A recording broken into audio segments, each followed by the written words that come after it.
So welcome to another one of my videos. Now today is a similar one I've done before, but I want to show you guys the whole process. This is Rocco.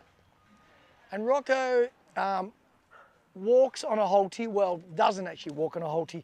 But like some of you guys would know, I want to say Halti, I mean Gentle Leader, Head Harness, whatever brand. I always say Halti because it seems to be the most marketed one. Has been introduced to this, but doesn't love it. Like a lot of dogs don't love it, but often it can be because they're introduced to it the wrong way, a bit quick. So what I want to do today is what I call a recalibration. I'm trying to get this guy to walk on this. So I'm going to use the 2-lead method, where I'm going to enable to take a bit of pressure off the head harness, and then as he gets better, go back towards the head harness. But initially, I want to really see where he's at first, see how sort of reluctant he is to walk on this, and we'll go from there. So let's get him over here. Rocco, hey buddy, good boy, good boy. Okay, so the way I tend to want to put it on the easiest if your dog fusses a bit with it, is I'll put the dog between my legs this way, and I'll squeeze my knees, and then we go from there. Good dog. So all I want to do is a little assessment first. I really want to see, because I haven't seen how bad he is. The owner says he just hits the ground, doesn't want to walk, and I certainly believe them. I want to see where he's at and see if me with different technique changes, or he really does protest when it comes to walking on this. So let's see how we go. Rocco, good boy, good boy. So remember, the first thing is with these is we don't want to create a fight. I'm always telling you guys, when he's here trying to make a positive connection, we don't want to drag the dog. You want to make sure your dog knows how to turn the pressure off first. In other words, comply with what I ask. Okay? So for here, I'm just doing, like I said, a little assessment to see where he's at, a little bit of food encouragement. I'm not asking him to heel. I'm just walking. Rocco. Yes, good boy. Now, if you see what I did there, I applied the pressure. The second he stopped resisting, I mark with a yes, I praise the dog. We're going to teach him that when he turns off the brakes and comes with me, he gets rewarded. I mark it with yes. You can choose a word you feel, but most trainers you'll find is just using the word yes. It's creating a mark for when he does something good, I reward the behavior. And this is what we want to turn towards, where he learns how to switch off that pulling and basically cooperate, and we go on a nice merry walk together. Hey guys. Okay, so again, Rocco. Yes, good boy. Good boy. So like I said, I'd call this a recalibration. Trying to sort of reintroduce this to his life in a really positive way. Rocco. Rocco. Yes, good boy. A little bit distracted there. I apply a bit of pressure. He comes, I relieve the pressure. Okay, this is a normal response for a dog, especially when I'm standing around doing this. He's probably going to try and get it off a lot more. Rocco, let's go. Good boy. Let's go. Good boy. Yes. No. No. Hold the pressure. Yes, good boy. Remember, we're going to teach him how to turn the pressure off. Let's go. Yes, good boy. Pressure goes away. The reason a dog fights against it is the same reason you would fight against it. If you're in front of me and I grab your arm, and I didn't tell you what's going to happen, but I grab your arm and pull, you'll instinctively pull against me. So we have to teach him how to turn the brakes off by complying. I know you'd think a dog would figure it out easy, but often they don't. You've got to teach them how to figure it out. So we do the pull, he cooperates, relieve the pressure, food goes in, and we just keep repeating this. Rocco, let's go. Yes, good boy. Good boy. Let's try and get a little bit longer this time out of the biscuit. So I like to try and stretch the life of the food out. Let's go. Sit. Yes, good boy. So that was a good few meters there, reintroducing him. Good boy. And we keep it short, we keep it happy. Let's formalise it a bit now, see how he's going. Rocco, heel. Oops, change hands. Let's go. Hold the pressure. Yes, good boy. Good boy, a little bit of luring. Yes, good boy. Good boy. Good dog. Nice. Let's do it again. Rocco, when he does this, no, just use no. Let's go. Hold the pressure. Yes, good boy. Relieve the pressure. Reward for cooperating. Okay? Again. Let's go. Heel. Hold the pressure. Don't give in. Show. Getting a little defiant this time. But we're not going to give in to it. Rocco. So we're probably going to go to a 2-lead method here. Okay? When he gets defiant like this, but I want to... Yes, good boy. A little bit of patience with him. Good boy. So I'm going to go to a 2nd lead method there. We're going to put this 2nd one on, and then we're going to restart the exercise. This is going to enable me to relieve some pressure off when he does a big protest like that. It's not about me giving in to the dog. It's about using tools. So now I've got a 2nd lead here. If Rocco does really resist, and I find by pulling this more, it creates more of a fight and he just won't give in. Because sometimes they give in, sometimes they won't. They'll dig their heels in. I can go to this 2nd lead, which is going to take the pressure off the Halti on his face, and in turn, you're about to get him walking better. And as he gets better at that, we can fade this 2nd lead away. But it's a good tool to be able to work through a little issue like this when it comes to recalibrating a dog. So again, I've showed you in previous videos how I would do it now, is I would have the Halti lead or the head harness lead a little bit longer so it's slack, and I would have the actual walking lead the tighter one. So now if I walk, let's go. He's not feeling the pressure from the Halti, he's feeling it from the slip lead. Good boy. Let's go. Let's go. Quick. Yes, good boy. Let's go. Quick. Yes, let's go. Come on. Good boy. Okay, it's going to take a little bit of work with this guy, but it's given me another tool. You see that there? Yes. That wasn't applying pressure through the Halti. That was applying pressure through around the normal lead, which is a bit less of a battle.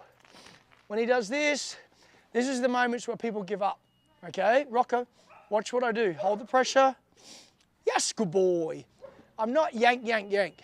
I'm just applying pressure and not letting Rocco win those little battles. Rocco, let's go. Yes, good boy. Don't let your dog win by being stubborn.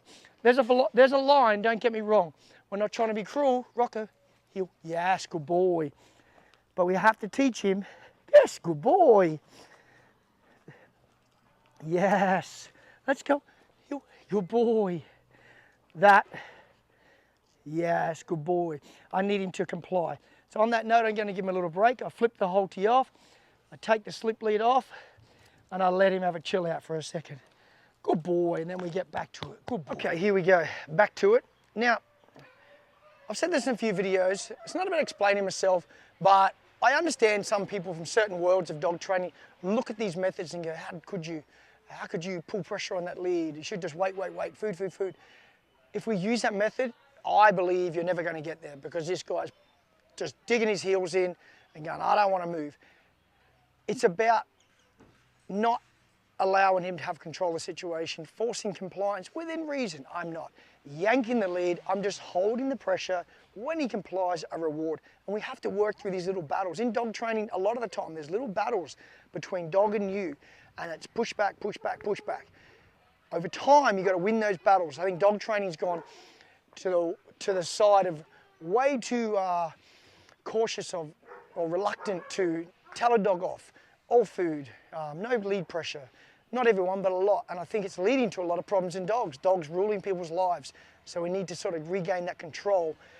It's not about being cruel, but it's communicating with these guys and getting them to understand that it's on my terms, it's not on your terms. All within reason. Rocco, hey buddy, good boy. Now a lot of people go, oh, doing this, it makes your dog scared of you. This dog doesn't look too scared of me, okay? I'm not being cruel to him. So we're gonna go back to the head harness, Halti, whatever brand you want to call it.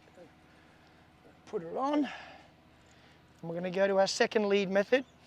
This is going to be the answer for this guy for a while, until he understands what we need from him. So how do I do it again? I know he's not inclined to walk on this perfectly, so I'm applying, it's probably right now a good 60-40 split, 60% through this one, 40% through the head harness. Now if you set it up right, you should better do it with one hand. See that I've got one hand here which is applying this pressure, and this one's really not doing much right now. So let's go. Ready? Rocco. Heel. I'm going to go right hand with food so I can just hold these leads. Good boy. Yes. Let's go. And I'm going to use a fair bit of food for this guy at the start. Let's go. Heel. Good boy. Just to really create some positive connection with the walking. Little steps. I'm not trying to go too far. Heel. Let's go. Yes. Good boy. Rocco. Rocco. Yes. Good boy. We're going to get this guy enjoying his walks again. Good boy. He's pretty defiant. Let's go.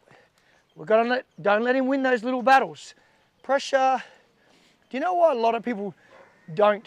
Let's go. Don't do this? Because in public, they feel bad. The dog's doing this. People are watching the world we live in. Everyone's an expert. Everyone gets involved. We're all on social media. And people don't want to do this because they think someone's going to video you cruel to your dog. You're not being cruel. I'm not yanking the lead. My dog's not yelping. I'm not kicking my dog. I'm allowed to make my dog work with me. Forget about what people think. Tell them to mind their own business. You're training your dog. No, actually, don't even tell them that. Don't even talk to them. You do you, okay? Rocco, heel. Yes, good boy. Win the battles. Win the battles. Let's go. Quick. Quick. Let's go. I'm trying to use as little. Rocco, see this? No, it's not going to happen. Do you know why we're in this situation? Do you know why the owners are in this situation? Because Rocco's won too many of these battles. Rocco, heel. Yes, good boy. Good boy. Let's go. Add a little bit of speed to it. Let's go. Heel. Good boy. Yes. Let's go. Quick, quick, quick, quick. Good boy. Quick, quick, quick, quick. Come on. Good boy. Yes. Good boy. Let's go, buddy. Oh, you're a tough one. You're a tough one. Good boy. It's going to take time with this guy, but it's worth the battle. It's worth the time. People give up too easily. Dog wins, you lose. You get a dog that doesn't want to walk. Okay, we're going to go out on the street and do a bit of a walk. And I've got Martin here. Martin's one of my apprentice dog trainers, learning. But before we do, the reason I like posting these videos is because of what a lot of trainers don't do. You see a lot of perfection on YouTube. I'd rather you guys see us going through the issues trying to work dogs. But a lot of people don't want to do that because it might make them look bad. I don't really care. I want to see you guys that it's hard work. You got to do repetition. You got to put in the motivation. It's not all click your fingers and dogs are trained. You need to see this process so then you learn that we have the same issues and we've got to work through the problems as well. So we're going to go on a street walk. Martin is going to do the lead handling. I'm going to video because the best way for him to learn and get better is to handle a dog. So we're going to go out here. I'm going to grab the camera off. So I'm feeling this on Martin. I think he might go a little bit better out here on the street because there's more distractions, which is good. Often in an environment like that, it's so controlled that it actually makes him think more about what he doesn't like. So we're going to see how we go. Martin's going to have to work hard. Our goal is to reduce the pressure on the red one and use more of the gentle leader or the head harness over time, but we'll see how we go. So I'm just going to video. We're not really worried about the heel command. We just want the dog walking. And if he starts walking good and not noticing the head harness as much, I'm going to get Martin to reduce the pressure on the slip lead and use more of the head harness over time. So we're keeping it pretty casual, nothing really formal here. We're literally just walking. We're not trying to do much. We just want to get this guy walking and enjoying his walk. And so far, he's responding good because he's really feeling more of the slip lead than anything. So I might get Martin to just go more towards the head harness and see if he starts pulling back, which I think he will, yeah. Okay, so you can see the little stops there. So what do we do here? We do a little bit of pressure. We see if we can get him going. Good, good boy. And then all we'll do, we'll keep going between the harness, the slip lead, the harness, the slip lead. And we're trying to trick this guy up, and before we know it, make him not even realise that he's actually walking on the head harness over the slip lead. We just apply the pressure when he puts the brakes on. And we wait him out. Wait, yes, good boy. That's what I want there. We just wait the dog out. We're not yanking, we're not going bang, bang, bang. That's how you will create more aversion towards equipment. We're just applying the pressure and we're just going to teach him that he has to walk. Guys, if your dog does this every couple of minutes or 100 metres for a while, it's not a big deal. It's not a big deal. You've got to work through this. So we're not really worried, like I said, about perfect healing. We just want him walking. Nice. Like I expected. A lot better out here with more distractions. There's less to... Oh, there's a little... So we just apply the pressure. Hold, hold, hold. We wait him out. Motivate. Yes, good boy. And then we go again. And those battles will become less often. They will happen a lot less often. But remember, those battles can increase if you as a handler walking a dog allow him to win those little moments. I keep saying to you guys, it's not about cruelty. It's not about harsh treatment. It's about teaching the dog that it's on your terms, not their terms. Don't get caught up in the fact that you're applying a bit of pressure on the lead. It's a very well marketed thing these days. Apparently every dog gets throat damage off a collar or any pull of a lead. Guys, it's not true. They're the people trying to sell you harnesses. Okay? Dogs are pretty robust. We're not yanking the lead. We're not jerking the lead. We're just applying a bit of pressure. He's actually walking really good. We might put a few left turns in now, Martin. Left turns are good to make your dog drop back, guys. And we'll go down this way. We'll just change direction. We apply the pressure. Good boy. We wait him out and then we go. If the owner is prepared to be very patient like this and just work through this process, they can certainly get this guy a lot better. And you can see there's little bits of pressure coming through the head harness there now, and he's not resisting as much. This is definitely going to fix their problems. Well, you can see, look, he's walking good with it. If we only had the head harness on now, there's no way. He'd be protesting 10 times more. This gives you the ability to take the pressure off it. It just gives you another option. Good boy, buddy.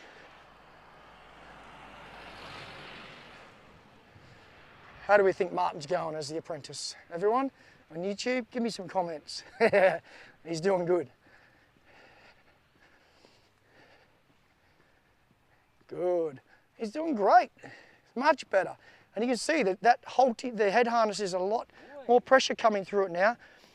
If you're looking closely, Martin's actually correcting him through that now, and he's not protesting as much. So this, I said it like a broken record, but this is going to be the answer. The 2-lead process. We're going to get all the way around this circuit and back up to the home. So now we can start implementing maybe some sits, things like that, as we go along, implement some other training into our walk. Look at him go. Good boy, buddy.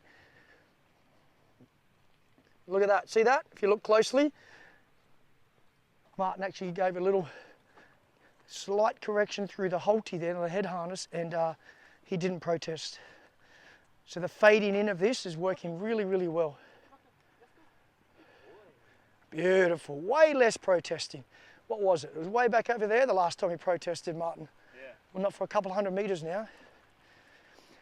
And when Rocco sort of pulls like that a little bit in front, because there's a dog getting used to it, we don't be probably as tough on him as a dog that's used to it, because we don't want to create that aversion again. We allow him to get away with a little bit more in the way of faults when it comes to walking, because we're really trying to recalibrate this dog.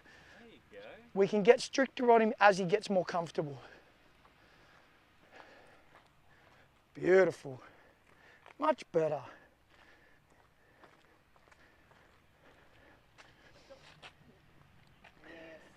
Nice. So I think you guys have got the message now, how we work on this. I want you to see if you can use the halty more than anything right now, Martin. And if you don't, we'll go back to the second lead. Let's see if we can keep him walking now just on the halt. See how he's got 2 hands? It's perfect. He can play between both now. That's the best he's ever walked on. Now we'll see if you can correct him through the head harness. Yes, that's what we're looking for. And if he goes back to protesting, guess what? You have the tool to get what he did there, what Martin did, went back to the other lead. You just got to learn to work between both. It's not difficult, it's not complicated.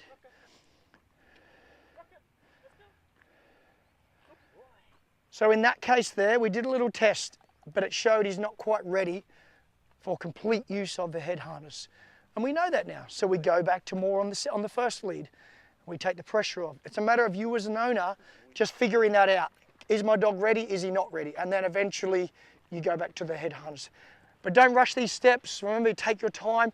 It's when people skip steps that dogs go backwards. Remember, successive approximation, we're working through little steps at a time. Little protest here, normal, wanting to go to the grass. Hold the pressure. Little battles. There we go. Win that little battle. Easy. Rocco, what's that? Martin 6, Rocco 0. There's nothing bad about it, guys. He's going great. But that gives you that answer. I hope you've enjoyed it. This is, I think, Martin's first little video like this he's been in. So he'll maybe star in a few more and we'll see how he goes. He's getting better. Hope you enjoyed this video and got something out of it. For those who have trouble with their dog on a head harness and they protest, this might give you some tips how to work through it.